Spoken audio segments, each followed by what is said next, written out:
December 7న నిర్వహించబోయే తల్లిదండ్రులు ఉపాధ్యాయుల mega సమావేశాన్ని రాజకీయాలకు అతీతంగా విజయవంతం చేయాలని మంత్రి నారా లోకేష్ పిలుపునిచ్చారు.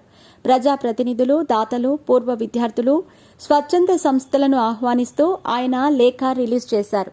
పాఠశాల విద్యా వ్యవస్థకే అతిపెద్ద పండుగగా రాష్ట్ర వ్యాప్తంగా డిసెంబర్ 7వ తేదీన నిర్వహించనున్న తల్లిదండ్రులు ఉపాధ్యాయుల సమావేశం పీటీఎంలో పాల్గొని విజయవంతం చేస్తారని కోరుతున్నాను. ఈ సమావేశం పాఠశాలల బలోపేతానికి, విద్యార్థి వికాసానికి, సమస్యల పరిష్కారానికి దిక్సూచిగా నిలుస్తుంది. విద్యార్థులు, ఉపాధ్యాయులు, తల్లిదండ్రుల మధ్య ఓ ఆత్మీయ వారధిని నిర్మిస్తుంది. ఎడ్యుకేట్, ఎంగేజ్, ఎంపవర్ లక్ష్యాలతో దేశంలోనే తొలిసారిగా రాష్ట్రమంతా ఒకేసారి డిసెంబర్ 7న విద్యార్థుల, తల్లిదండ్రులు, ఉపాధ్యాయుల సమావేశం పండుగ వాతావరణంలో నిర్వహించాలని నిర్ణయించా. ఇందులో వార్డు సభ్యుల నుంచి పార్లమెంటు సభ్యుల వరకు, సర్పంచ్ నుంచి ముఖ్యమంత్రి వరకు ప్రజాప్రతినిధులు అందరూ రాజకీయాలకు అతీతంగా అంతా ఒకే పాఠశాలలో కాకుండా వారి వారి గ్రామాల పాఠశాలల్లో జరిగే మెగా పేరెంట్ టీచర్ మీటింగ్లో పాల్గొనాలని విజ్ఞప్తి చేస్తున్నాను.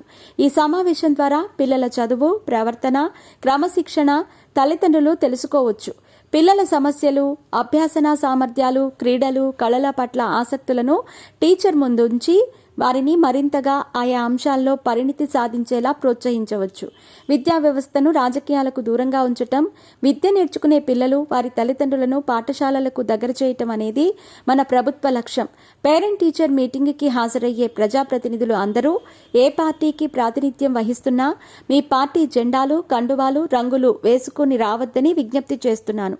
పాఠశాలలకు విరాళాలిచ్చిన దాతలు, పాఠశాలల అభివృద్ధికి దోహదపడే పూర్వ విద్యార్థులు, స్వచ్ఛంద సేవా సంస్థలు కూడా డిసెంబర్ 7న జరగబోయే మెగా పేరెంట్ టీచర్ మీటింగ్లో భాగం కావాలని మనస్ఫూర్తిగా కోరుతూ అందరికీ ఇదే నా ఆత్మీయ ఆహ్వానం అని ఆయన లేఖలో పేర్కొన్నారు.